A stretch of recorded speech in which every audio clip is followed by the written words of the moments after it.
అమరావతి రైతులతో ముఖ్యమంత్రి చంద్రబాబు సమావేశం ముగిసింది. ఏ అంశాలు రైతులు ప్రధానంగా ముఖ్యమంత్రి దృష్టికి తీసుకువెళ్లారు, ఏ సమస్యల పరిష్కారానికి హామీ లభించిందో రైతులతో మాట్లాడదాం. ముఖ్యమంత్రి గారితో మీరు మాట్లాడారు, దాదాపు 14 సమస్యలు మీరు చెప్పినట్టు తెలుస్తుంది. ఏమన్నారు ముఖ్యమంత్రి గారు? ముఖ్యమంత్రి గారితో 1.5 అవర్ ఇప్పుడు చర్చించామండి మేము.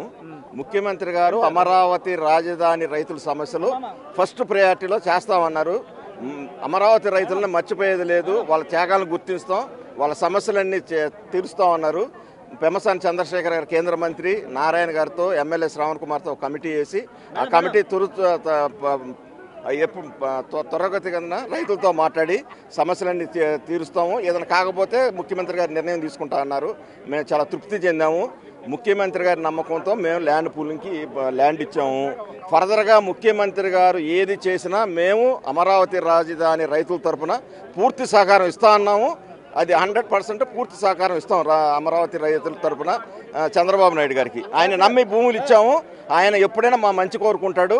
ఆయన ఏది చేసినా పూర్తి సహకారం మేము అమరావతి రైతుల తరఫున అమరావతి రైతుల తరఫున చంద్రబాబు నాయుడు గారికి సంపూర్ణ సహకారం ఇస్తున్నాం. అంటే రెండో దశ ల్యాండ్ పూలింగ్ కూడా మీరు అంగీకారం తెలపాలని చెప్పినట్టు, దాని గురించి మా మంచి కోరే మనిషి.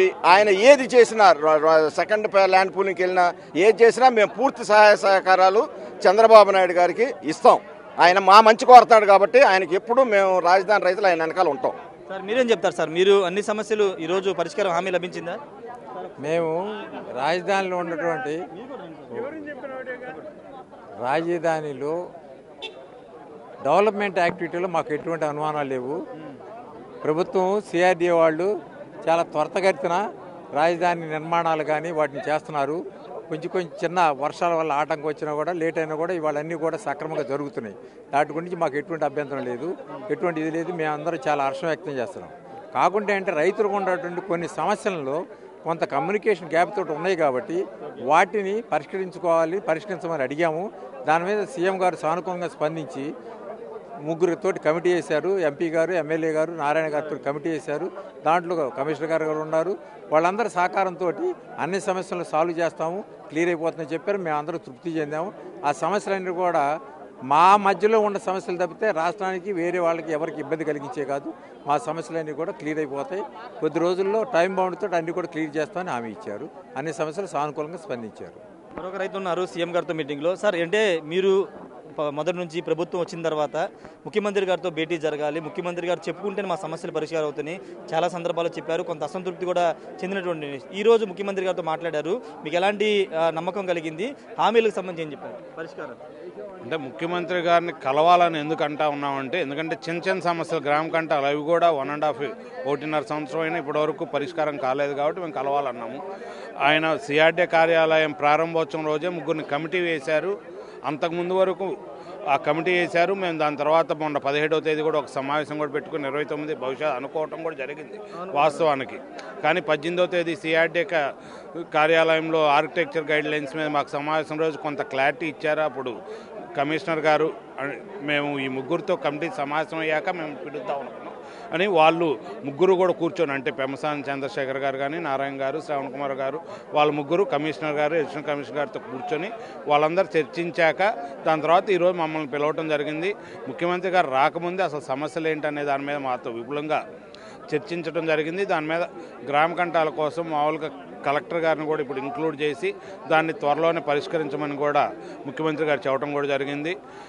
భవిష్యత్ అవసరాల దృష్ట్యా అమరావతి రాజధాని అభివృద్ధి చెందాలంటే ఇప్పుడు ఉన్న భూమి సరిపోదు కాబట్టి, అంటే మనకి ఇండస్ట్రీస్ రావాలన్నా, ఇంకా వేరే ఎయిర్పోర్ట్ రావాలన్నా ఏదన్నా ఈ భూమి మాత్రం సరిపోదు, ఇంకా భూమి తీసుకోవాల్సి కూడా ఉంటుంది. దాని మీద కూడా ఎందుకు తీసుకోవాల్సి వస్తుందో కూడా అమరావతి రాజధాని రైతుల్లో ఉన్న అపోహలు తొలగించడం కూడా జరిగింది.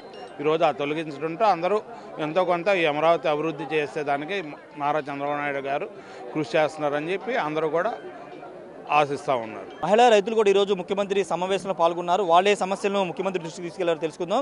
అమరావతి ఉద్యమంలో చాలా క్రియాశీలకంగా మహిళలు ఉన్నారు, కేసులు కూడా పెట్టించుకున్నారు. వాళ్ళంతా ఈరోజు ముఖ్యమంత్రితో భేటీ అయ్యారు. మేడం, ఏంటి మీ సమస్యలు ఈరోజు ఏమేమి చెప్పారు? రెండోది, ముఖ్యమంత్రి గారు మీకు ఎలాంటి హామీలు ఇచ్చారు? చంద్రబాబు నాయుడు గారు పొరుగు రాష్ట్రాన్ని ఎలా డెవలప్ చేశారనేది అందరం కళ్ళతో చూసామండి. అలాంటిది అమరావతి అనేది చంద్రబాబు నాయుడు గారి మానస పుత్రిక. ఆయన ఎంతో ఇష్టంతో మొదలుపెట్టిన పుణ్యకార్యం ఈ అమరావతి అనేది. అలాంటి అమరావతికి కానీ అమరావతి రైతులకు కానీ అన్యాయం చేస్తారని మేము ఎప్పుడు భావించట్లేదు. కాకపోతే చిన్న చిన్న సమస్యలు ఉన్నాయి. కొంతమంది ల్యాండ్ పూలింగ్కి పొలం ఇవ్వకుండా అమరావతి రైతులను నష్టపోవాలని, అమరావతిని ముంచేయాలని కుటిల ఆలోచనలతో ఉన్న వాళ్ళ వల్ల కొన్ని రిలేటెడ్గా ప్రాబ్లమ్స్ క్రియేట్ అయ్యాయి.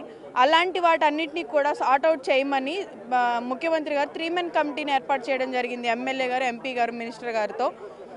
కొన్ని ఈ జరుగుతున్న కొత్త కంపెనీలు రావడం కానీ ఇలాంటి వాటి టెండర్లు పిలవటం కానీ మళ్ళీ కొత్తగా స్టార్ట్ చేసినట్టే అవుతుంది. ఆయన గత 5 ఏళ్లుగా పాడుపడిపోయింది అమరావతి అనేది. మొత్తం కొలాప్స్ చేసేసారు జగన్మోహన్ రెడ్డి. మళ్ళీ దాన్ని స్టార్ట్ చేయడం దానిలో పడి కొంత రైతుల సమస్యలు కొంత డిలే అవుతున్నాయి. దానికోసం అని చెప్పి కొంతమంది ఉన్నమాట వాస్తవం.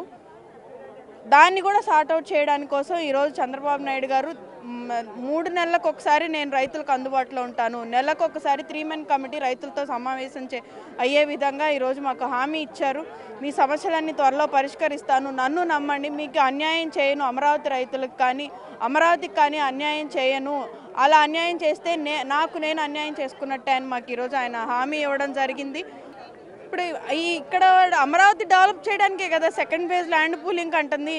ఇక్కడ డెవలప్ చేసిన తర్వాత అక్కడికి వెళ్ళడం అనేది అది కరెక్ట్ కాదు, అది ఫూలిష్ థాట్. అది ఇక్కడ చేస్తూనే సైమల్టేనియస్గా మీకు బయట అవుటర్ రింగ్ రోడ్ అనేది కానీ ఎయిర్పోర్ట్ కానీ రైల్వే జోన్స్ కానీ వస్తేనే ఇక్కడ డెవలప్ అవుతుంది. ఇక్కడ డెవలప్మెంట్ కోసమే కదా సెకండ్ ఫేజ్ ల్యాండ్ పూలింగ్ అంటుంది.